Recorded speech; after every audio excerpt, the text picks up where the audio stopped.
여러분 지난 주말에 은혜 많이 받으셨죠? 네, 역시 아멘 소리가 이전보다 훨씬 커진 것 같습니다. 부흥회 때 받은 말씀이 너무 풍성하고 참 배가 많이 불러서 오늘은 제가 평소보다는 좀 설교를 짧게 한 10분 정도, 15분 정도 하고 좀 같이 찬양을 하려고 합니다. 오늘이 4월 1일 만우절인 거 아시죠? 강단에서 거짓을 이야기하면 안 되는데 조크니까 여러분이 하나님도 이해하실 거라고 생각합니다. 자, 오늘 우리가 창세기 37장 말씀 읽었습니다. 이제 37장부터는 본격적으로 요셉의 이야기가 시작되죠. 물론 이제 37장 이후에 이제 메인 캐릭터가 요셉입니다만은 이 모든 이야기가 시작되는 이 37장 첫 부분을 보면 굉장히 흥미로운 한 구절이 있습니다. 2절 한번 보시면 이렇게 시작해요. 야곱의 족보는 이러하니라. 요셉이 17세의 소년으로서 어떻게 했다 이렇게 나오죠. 처음에 2절 내용이 야곱의 족보는 이러하니라 이렇게 시작하는데요. 여기 족보라는 말이 뭐 누가 누구를 낳고 그랬다는 그런 그 좁은 의미에서의 족보도 있지만 넓은 의미에서 봤을 때 이야기, 이 야곱의 이야기, 야곱의 세상은 이러했다 이런 뜻도 있습니다. 그러니까 지금 야곱의 스토리는 이러하니라 라고 하면서 바로 그 다음에 나오는 내용이 요셉이 17살 때 이렇게 나오는 거죠.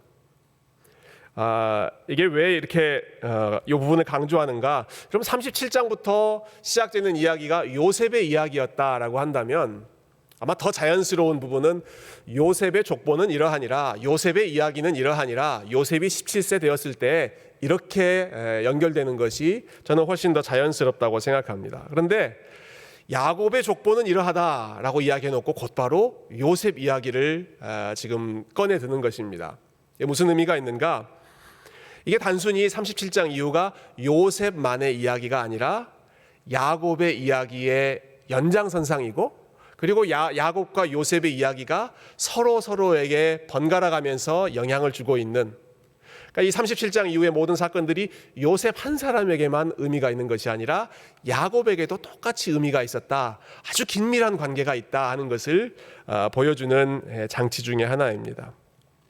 사실 이 요셉과 야곱의 그 부자 관계는 뗄래야 뗄 수 없는 아주 특별한 관계였기 때문에 이렇게 가깝게 연결하고 있는 것이죠. 도대체 어떤 아들이었길래 이렇게 둘을 가까이 붙이고 있는가? 여러분 3절을 우리가 한번 읽어보십시다. 3절. 자, 요셉이 야곱에게 어떤 아들이었는지를 우리가 3절을 통해서 한번 살펴보면 좋겠습니다. 같이 읽을까요? 시작. 요셉은 노년에 얻은 아들이므로 이스라엘이 여러 아들들보다 그를 더 사랑하므로 그를 위하여 채색 옷을 지었더니, 이 한 구절만 봐도 요셉이 어떤 아들이었는지, 야곱에게 어떤 의미였는지를 우리가 잘 알 수 있는데요. 이 야곱의 가족 관계를 우리가 조금 더 살펴보면 그 의미를 좀 더 깊이 우리가 생각해 볼 수 있습니다. 그 야곱의 가족 관계가 무척 복잡했습니다. 그래서 제가 좀 도표로 정리를 해봤는데요. 야곱의 패밀리 트리라고 해서 야곱의 네 아내들과 그 네 아내들을 통해서 태어난 그 자녀들을 제가 좀 정리를 해봤습니다. 야곱이 사랑했던 여인은 라헬이라고 하는 여인이었죠. 그러니까 빨간색으로 되어 있는 라헬. 야곱은 라헬을 사랑해서 라헬과 결혼하려고 7년 동안 죽으라고 일을 했습니다. 그리고 나서 라헬과 이제 결혼하려고 딱 하는데 외삼촌에게 속아서 우리 동네는 동생이 언니보다 결혼하는 법이 없네. 자네가 언니와 먼저 결혼하면 동생인 라헬도 자네에게 주겠네 해서 라헬의 언니인 레아와 먼저 하룻밤을 보내게 되고 그 다음에 이제 라헬을 아내로 얻게 되죠. 자, 그런데 이 두 여인 중에 레아는 계속해서 아들을 잘 낳았습니다. 그래서 이 아들 이름 앞에 나와 있는 숫자가 태어난 순서입니다. 루벤, 시므온, 레위, 유다, 레아가 다 낳았습니다. 근데 언니는 아들을 낳고 라헬은 자기는 아들을 낳지 못하니까 셈이 나서, 그럼에도 불구하고 자기는 임신이 안 되니까 자기 밑에 있는 여종을 대신 내세워서 아들을 낳으려고 하죠. 그 사람이 라헬 오른쪽에 있는 빌하라고 하는 여인입니다. 야곱에게 내가 애가 생기지 않으니까 내 여종, 내 몸종과 하룻밤 보내서 아들을 낳으십시오 해서 빌하에게 단, 납달리 이 5번, 6번이 태어납니다. 그러니까 이 레아도 또 가만히 있을 수 없다 해서 본인도 아이는 더 생기지 않으니까 본인이 부리고 있는 또 몸종을 내세워서 실바, 그래서 7번, 8번 갓, 아셀 이 아이들이 태어나죠. 그러다가 갑자기 또 레아도 태의 문이 열려서 9번, 10번 이사갈, 스불론 이 두 아들이 또 태어납니다. 이렇게 10명이 태어나고 나서 비로소 드디어 야곱이 사랑했던 그 라헬이 낳았던 첫 번째 아들이 요셉이었습니다. 그러니까 이 야곱에게 요셉이 어떤 의미였을지 여러분은 충분히 짐작하실 수가 있겠죠. 야곱이 가장 사랑했던, 어떻게 보면 유일하게 사랑했던 아내 라헬에게서 그토록 오래 기다려서 낳았던 아들 요셉. 요셉. 그러니 야곱이 이 요셉을 볼 때마다 다른 아들과는 남다른 마음을 가질 수밖에 없었던 것입니다. 얼마나 요셉을 예뻐했는가. 다른 형제들에게는 입혀주지 않았던 채색 옷, 화려하게 장식되어 있는 옷을 요셉에게만 입혀주었던, 그럴 정도로 요셉을 특별하게 사랑했죠. 이 야곱의 이 복잡한 가족 관계, 그 가족 내 서열이라고 할까요? 야곱이 누구를 제일 중요하게 생각하고 덜 중요하게 생각했는지를 잘 보여주는 에피소드가 하나 있습니다. 창세기 33장을 보면 이때는 이제 야곱의 형 에서가 400명을 거느리고 야곱을 죽이려고 찾아온 그런 상황이죠. 그때 야곱이 자기 가족들을 1열, 2열, 3열로 배치를 합니다. 근데 그 순서가 어떻게 되는지 보세요. 야곱이 눈을 들어보니 에서가 400명의 장정을 거느리고 오고 있는지라 그의 자식들을 나누어 레아와 라헬과 두 여종에게 맡기고, 넘버 1, 여종들과 그들의 자식들은 앞에 두고, 넘버 2, 레아와 그의 자식들은 그 다음에 두고, 넘버 3, 마지막 라헬과 요셉은 뒤에 두고. 여러분 이 그림이 상상이 되십니까? 자기 아내들 그리고 12명이, 아직 이때는 베냐민이 태어나지 않았으니까 11명의 아이들을 지금 배치하는 겁니다. 형이 나를 지금 잡으러 온다, 죽이려고 온다. 지금 위험이 점점 가까이 오고 있는 상황에서 제일 앞에, 제일 먼저 위험을 만날 그 자리에 두 여종과 그 아들들 4명, 그리고 그 다음에 혹시 칠지 모르니까 그 다음에 서는 사람들 레아와 그의 아들들 6명, 그리고 제일 뒤에 라헬과 요셉, 그렇게 세워두고 지금 형을 만나러 가는 것입니다. 그러니까 이 야곱의 애정 순위가, 우선순위가 어땠는지를 잘 알 수 있겠죠. 여러분 이 상황에서 여러분 이 가족들의 그 심정을 우리가 한번 참 짐작해 보면 좋겠습니다. 여러분 제일 앞에, 니들이 제일 앞자리로 가라, 제일 앞자리로 내던져진 이 두 아내와 그 아들들 심정이 어떻겠습니까? 그리고 그 다음에 따라가는 레아와 그 레아에게서 태어난 아들들의 심정은 또 어떻겠습니까? 라헬과 요셉, 이 두 모자가 얼마나 얄밉고 밉고 참 식이 나고 질투나고 그랬겠습니까? 그 야곱이 가지고 있는 가족들에 대한 비뚤어진 사랑, 편애, 여러분 이것이 얼마나 많은 가족들에게 상처를 주었고 얼마나 많은 자녀들에게 또 비뚤어진 그런 관계를 만들었고, 여러분 이런 관계 속에서 그 자녀들이 어떤 심정으로 성장했을지, 얼마나 서로 눈치 보면서 긴장하며 또 아버지의 사랑을 조금이라도 받아보려고 그렇게 몸부림치면서 살지 않았겠습니까? 이렇게 비뚤어진 관계가 지금 야곱의 가족이었다는 것입니다. 근데 생각해보면 여러분 야곱이야말로 부모로부터 그 잘못된 편애, 비뚤어진 사랑으로 인해 피해를 받았던 그 사람이 야곱이지 않았습니까? 아버지는 형만 사랑하고 어머니는 동생만 사랑하고, 그래서 그 가족이 콩가루 집안이 되었던 것이 야곱의 성장 과정이었죠. 참 놀랍죠? 부모의 비뚤어진 사랑 때문에 피해를 입었던 야곱이 본인이 부모가 되었을 때에는 똑같이, 아니 그보다 더 크게 사람들을 차별하고 자녀들을 편애하는 아주 그 끝판왕이 요셉에게만 채색 옷을 입혀서 애지중지했던 것입니다. 본인의 그런 태도가 다른 가족들 10명의 아들들에게 어떤 데미지를 입히게 될 것인지 전혀 신경도 쓰지 않은 채 요셉 한 사람에게만 모든 사랑을 쏟아붓고 요셉 한 사람에게만 화려한 옷을 입히고 요셉에게만 명품 옷, 명품 선물 이렇게 주면서 요셉만 떠받드는 그러한 삶이 지금 야곱이 보여줬던 모습이었던 것입니다. 무엇을 보여주는 것일까? 여러분, 요셉이 야곱에게는 우상이었습니다. 야곱에게 넘버원 우상이 무엇이냐? 옷 입는 거 보면 알 수 있습니다. 누구에게 무슨 옷을 입혔는가 보면 알 수 있습니다. 요셉이 야곱의 마음속에 그 야곱의 마음을 흔들고 있는, 가득 채우고 있는 우상, 채색 옷 입고 있는 그 요셉이 우상이었던 것이죠.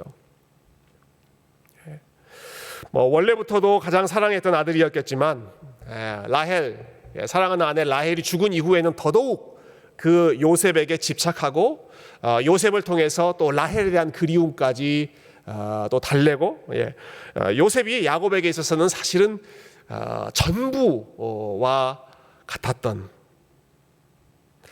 그렇게 왜곡된 모습이 지금 야곱의 마음속에 자리 잡고 있었습니다. 제가 이 말씀 좀 준비하면서 굉장히 흥미롭게 생각했던 부분은, 또 사실은 좀 안타깝게 생각했던 부분은, 여러분 지금 이 모든 일들이 야곱이 하나님을 만나기 이전에 일어나는 일이 아니라 야곱이 하나님을 만나고 난 이후에 벌어지고 있는 일들이다라고 하는 사실입니다. 우리가 2주 전에 말씀 봤죠. 야곱이 야복 강가에서 하나님과 씨름했습니다. 그때 하나님을 만났습니다. 얼마나 확실하게 만났는지 모릅니다. 그래서 그 장소를 브니엘이라고 부르지 않았습니까? 하나님의 얼굴을 내가 뵀다. 지난 주일 설교 말씀에도 나오지만 얼굴과 얼굴을 대하는 그 친밀한, 그 뜨거운 체험을 야곱이 야복 강가에서 했습니다. 근데 야곱이 그렇게 확실하게 하나님, 뜨겁게 하나님을 만났다고 해서 야곱의 인격이 한순간에 다 거룩해지고 다 완전해지고 하는 것이 아니라 그 이후에도 여전히 이렇게 부족한 모습, 연약한 모습이 남아 있었다라고 하는 것이죠. 저희가 지난 주말 금, 토, 일 너무너무 은혜를 많이 받았습니다. 여러분 저에게는 꿈 같은 시간이었습니다. 꿈 같은 시간. 말씀도 풍성했고요. 또 우리 성도님들께서 정성껏 준비해 준 그러한 친교 음식, 교제, 이것도 너무너무 풍성했고요. 그리고 시간마다 우리 본당이 꽉꽉 채워질 정도로 우리 많은 성도님들이 오셔서 열심을 다해서 긴 말씀을 집중해서 듣고 또 하나님 찬양하고 기도하는 그 모든 일들이 얼마나 참 아름다운 시간이었는지 모릅니다. 그래서 부흥회 끝나고 나니까요, 마음이 되게 한편이 허전해지더라고요. 그래서 월요일 아침에, 그러니까 주일 저녁까지 이렇게 막 은혜 나누고 다 썰물처럼 나가신 다음에 월요일 아침에 이제 교회 와서 텅 비어 있는 예배당을 보니까 굉장히 그 허전한 마음이 들었습니다. 그때 갑자기 노래가 스쳐 지나가더라고요. 연극이 끝나고 난 뒤, 혹시 그 노래 아세요? 화려한 공연이 끝나고 난 뒤 그 무대의 좀 적막함, 그것이 평소보다 더 이제 쓸쓸하게 느껴지는 그러한 노래 가사였는데요. 여러분 부흥회 때 은혜 많이 받으셨잖아요. 부흥회 때 제가 제일 많이 울었던 것 같아요. 제일 많이 울고 감격스러웠는데, 여러분 질문하겠습니다. 부흥회 때 은혜 받고 2박 3일 동안 그렇게 은혜 받고 뜨겁게 하나님 사랑을 경험한 이후에 모든 것이 한 번에 다 100% 다 바뀌고 완전하게 거룩해지셨죠?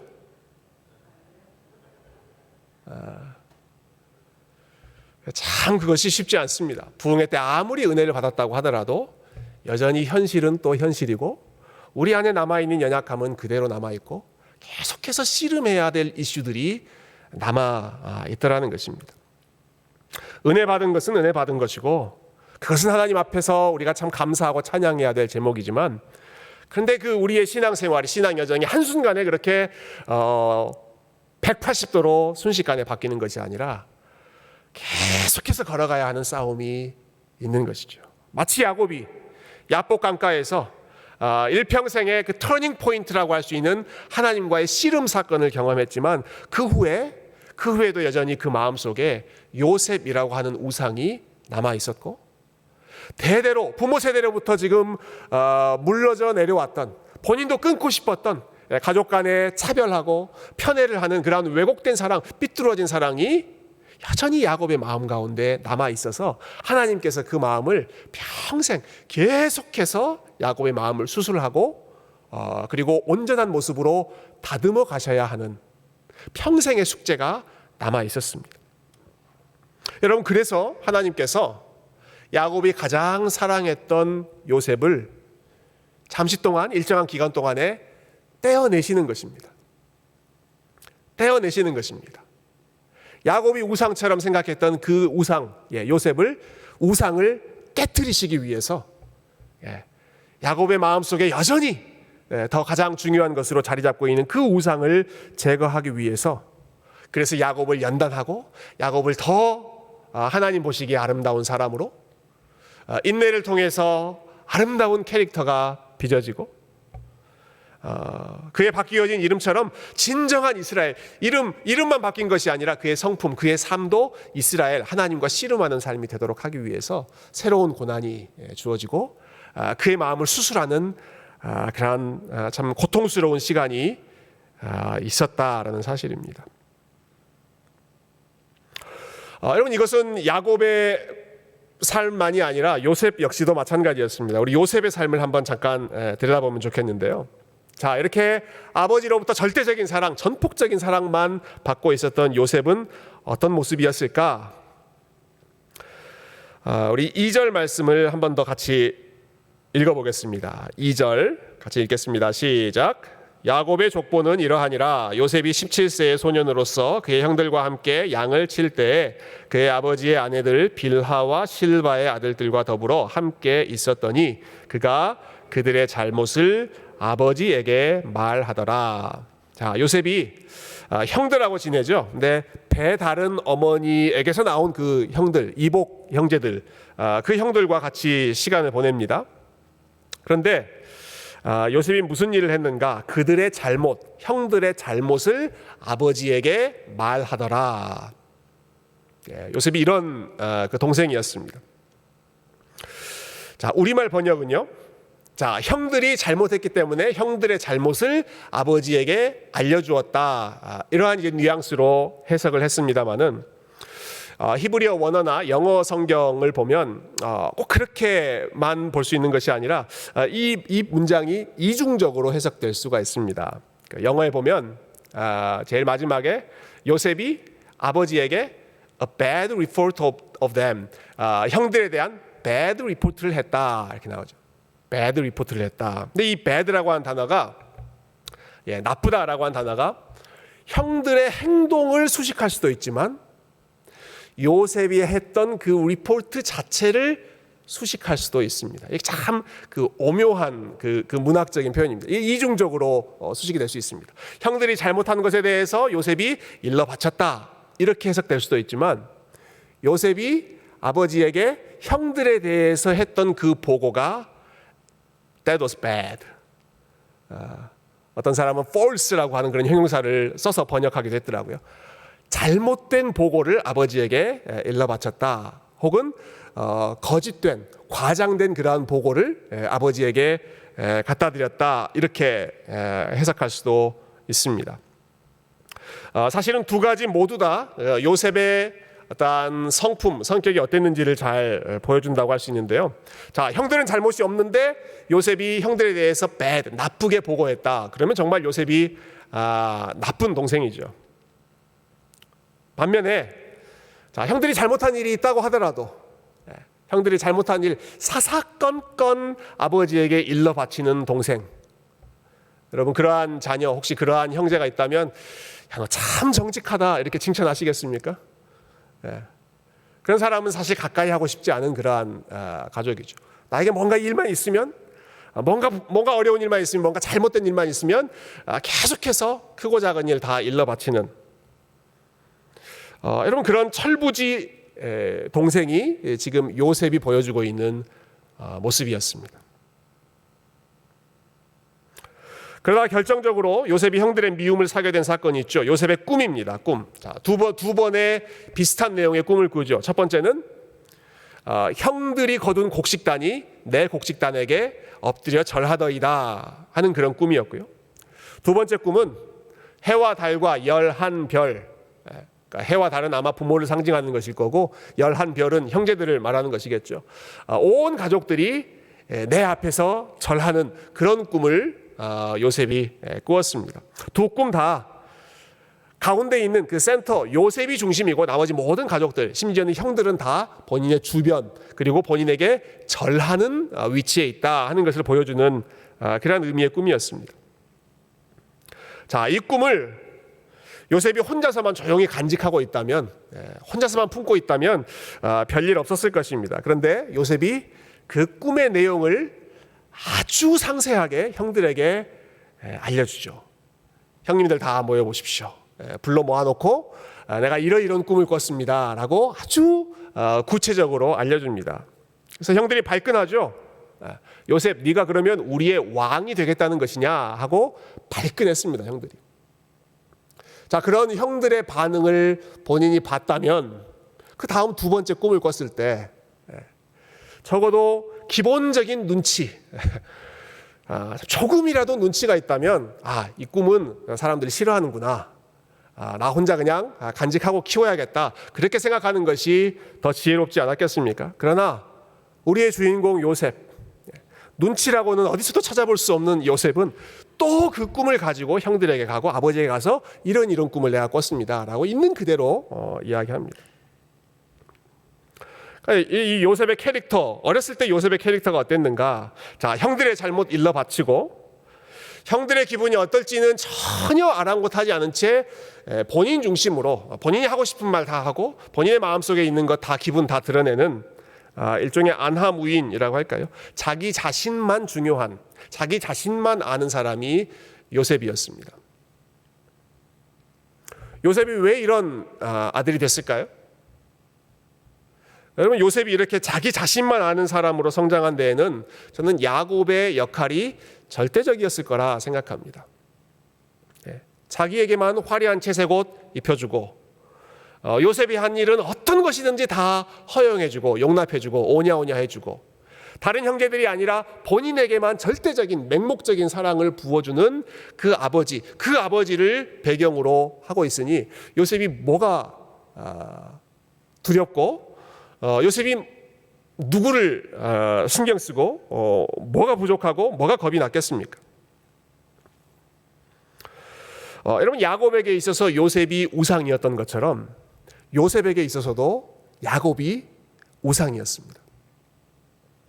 야곱만 있으면 야곱이 본인이 원하는 모든 일들을 다 해주는, 요셉이 100% 절대적으로 의지할 수 있는 존재가 바로 아버지 야곱이었던 것이죠.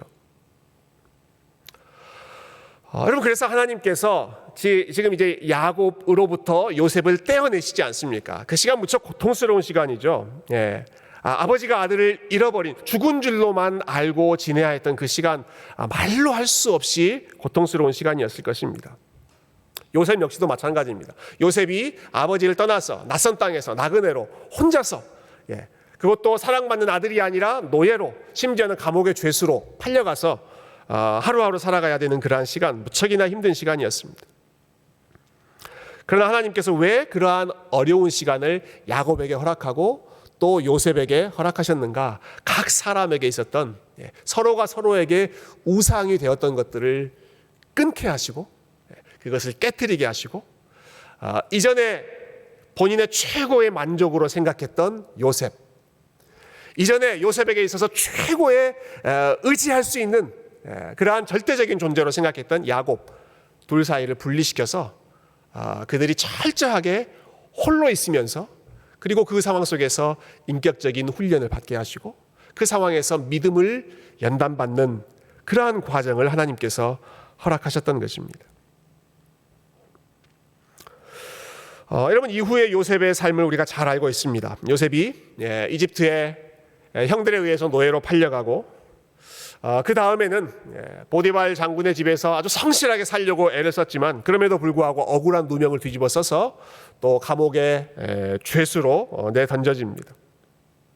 계속해서 밑바닥으로 내려가는데 여러분 내려가면 내려갈수록 그 과정 속에서 요셉의 인격이 연단되고 겸손해지고 그리고 온유해지고 요셉의 믿음이 하나님을 향해서 순수해지기 시작합니다. 이전에 어렸을 때 아버지 백 믿고 자기 잘난 줄만 알고 있었던 요셉이 더 이상 그렇게 살지 않죠. 자기의 위치에서 성실하게 삽니다. 그리고 자기의 능력, 자기의 은사를 가지고 다른 사람들을 축복하는 그 은사를 가지고 다른 사람들을 섬기는 요셉으로 바뀌기 시작합니다.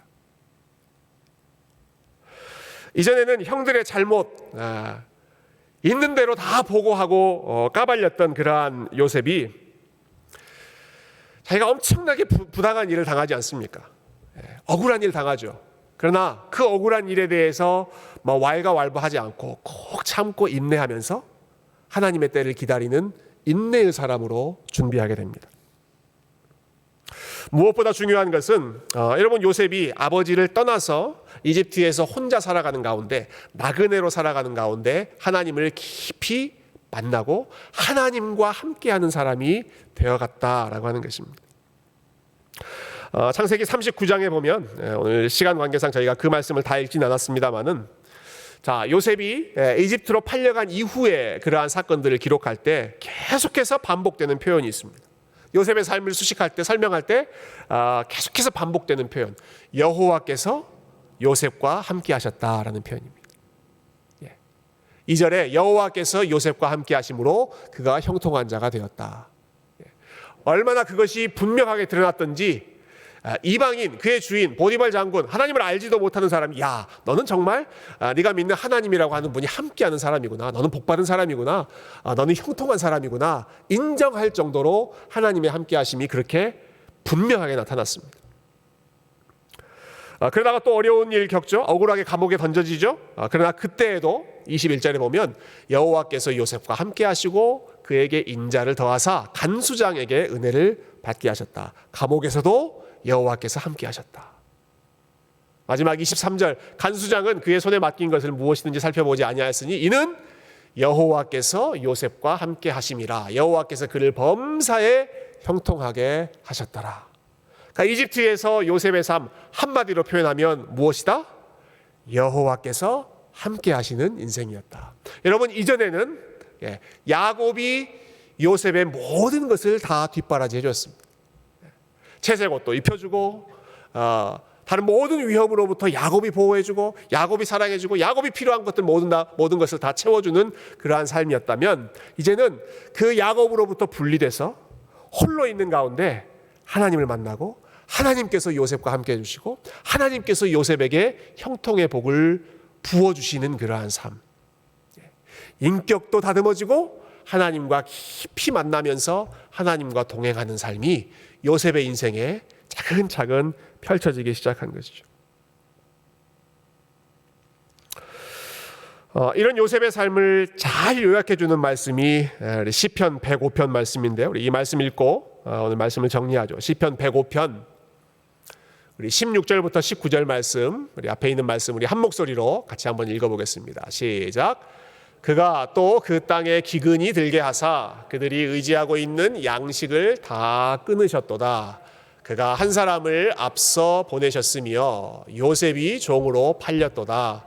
그의 발은 착고를 차고 그의 몸은 쇠사슬에 매였으니 곧 여호와의 말씀이 응할 때까지라.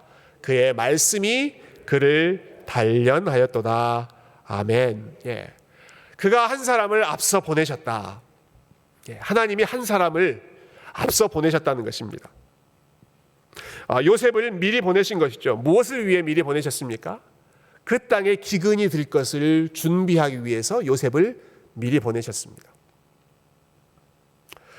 기근이 들었을 때 어려움에 당하는 모든 가족들을 구원하도록 하시기 위해서 온 땅을 하나님의 은혜로 하나님의 지혜로 생명이 회복되도록 구원하는 그 도구로 삼기 위해서 하나님께서 요셉을 앞서 보내셨다. 앞서 보내셨고 그리고 긴 시간 동안에 하나님께서 말씀으로 단련하셨다. 여호와의 말씀이 응할 때까지 그의 말씀이 요셉을 철저하게 단련하셨습니다. 삐뚤어져 있는 그러한 성품들은 둥글둥글해지게 온유하게 겸손하게 사람들을 섬기는 마음으로 낮아지게 하시고 외로움 가운데 하나님 바라보게 하시고 하나님의 지혜를 경험하게 하시고 그 지혜로 사람들을 섬기는 일에 열심 다하게 하시고 때로는 원치 않는 그런 결과가 주어졌을 때에도 그 순간에 인내하면서 하나님을 묵묵히 섬기는 어떤 상황에서도 여호와의 함께 하심을 누렸던 그러한 삶으로 하나님께서 미리 요셉을 보내셨던 것이죠. 그 기간 동안에 요셉에게 일어났던 모든 일들은 그 순간순간의 관점에서 보면 모든 것이 다 고난의 연속이었고 참 감당하기 어려운 시련의 연속이었습니다. 처음에는 형제들의 미움을 사서 노예로 팔렸습니다. 그럼에도 불구하고 열심히 일했지만 억울하게 보디발의 아내의 유혹을 뿌리친 이후에 누명을 뒤집어 쓰고 감옥에 갇혔습니다. 감옥에서도 요셉이 여러 사람들 도와줬죠. 바로 왕에게 미움 샀던 사람들 그들에게 꿈을 해석해 주면서 그들이 자기 자리를 회복할 수 있도록 도와주는 역할 요셉이 열심히 했습니다. 그러나 도움 받았던 사람도 요셉을 잊어버리고 망각해버리고 요셉이 계속해서 잊혀진 채로 살아갔습니다. 이 모든 일들 하나하나 겪을 때마다 요셉의 마음이 얼마나 무너지고 참 힘든 그런 마음이었겠습니까마는 여러분 하나님께서 그 모든 순간순간마다 요셉과 함께 하셨고 그 하나님의 때에 하나님께서 요셉을 사용하시기 위해서 모든 과정을 세밀하게 준비하고 계셨습니다. 요셉을 앞서 보내셨다라고 하는 말씀이 바로 이런 뜻이죠. 하나님의 계획을 위하여 하나님의 때를 위하여 미리 보내셔서 준비하시는 하나님의 섭리. 여러분 이런 생각을 우리가 한번 해보면 좋겠습니다. 여러분 요셉의 삶에 여러 가지 일들이 일어났는데요. 요셉의 삶에 일어났던 모든 일들이 성경에서 기록된 대로가 아니라 다른 방식으로 요셉의 삶이 다른 방식으로 펼쳐졌다면 어떻게 됐을까? 여러분 만약에 요셉이 팔리지 않고 아버지 집에서 계속해서 평안하게 아버지가 입혀주는 그 채색 옷 그대로 입으면서 평탄하게 살았다면 그 이후에 어떤 일들이 일어났을까? 여러분 만약에 요셉이 이집트가 아니라 다른 나라로 팔렸다면 혹은 이집트 안에서도 보디발 장군의 집이 아니라 다른 집에 노예로 팔렸다면 어떻게 되었겠습니까? 여러분 요셉이 억울하게 누명을 뒤집어 쓰는 일 없이 그냥 보디발의 집에서 평생 가정 총무로 그 집안 살림 잘 관리하는 그런 위치에서 평생 살았다면 어떻게 되었겠습니까? 요셉이 감옥에 들어가지 않아서 그래서 그곳에 먼저 들어와 있던 왕의 신하들 바로 왕의 신하들을 만나는 그러한 일들이 없었다면 그렇다면 요셉의 삶이 어떻게 되었겠고 그리고 요셉의 가족들, 야곱의 가족들의 삶은 또 어떻게 되었겠습니까?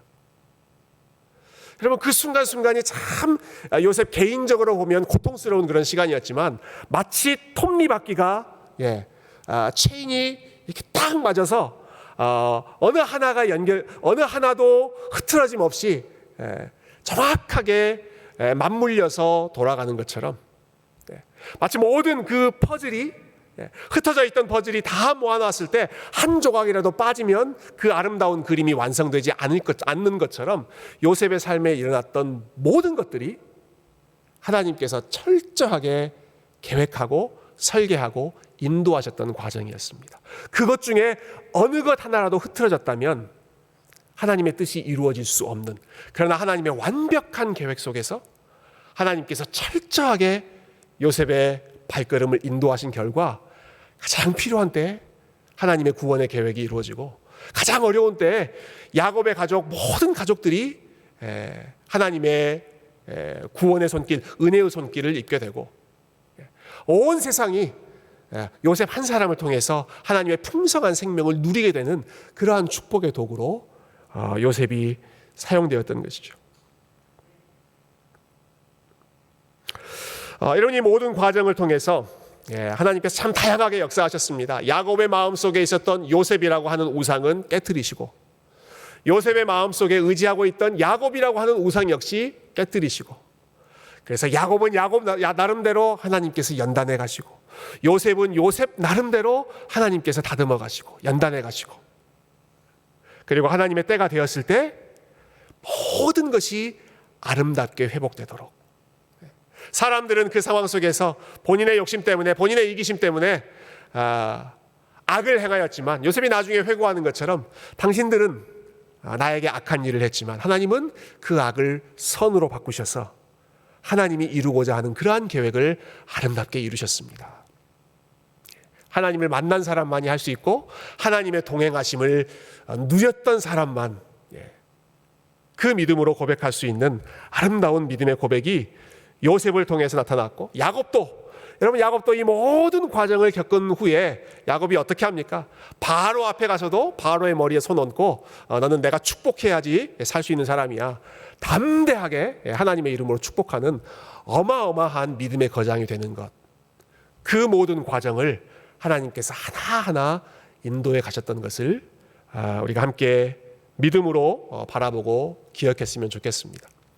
우리 사도 바울이 고백했던 것처럼, 우리가 너무나 좋아하는 말씀처럼 모든 것을 합력하여 선을 이루게 하시는 하나님, 모든 것을 합력하여 선을 이루게 하시되 그 선의 가장 큰 핵심은 우리의 각 사람의 마음 가운데 그리스도의 형상이 이루어지도록, 그리스도를 닮는 마음, 하나님을 더 가까이 의지하는 그 믿음과 예수 그리스도의 인격이 형성되도록 만들어 가시는 그 아름다운 하나님의 선, 하나님의 지혜가 요셉의 삶에서 나타났던 것처럼 저와 여러분의 삶에도 지금도 계속해서 역사하시는 줄로 믿습니다.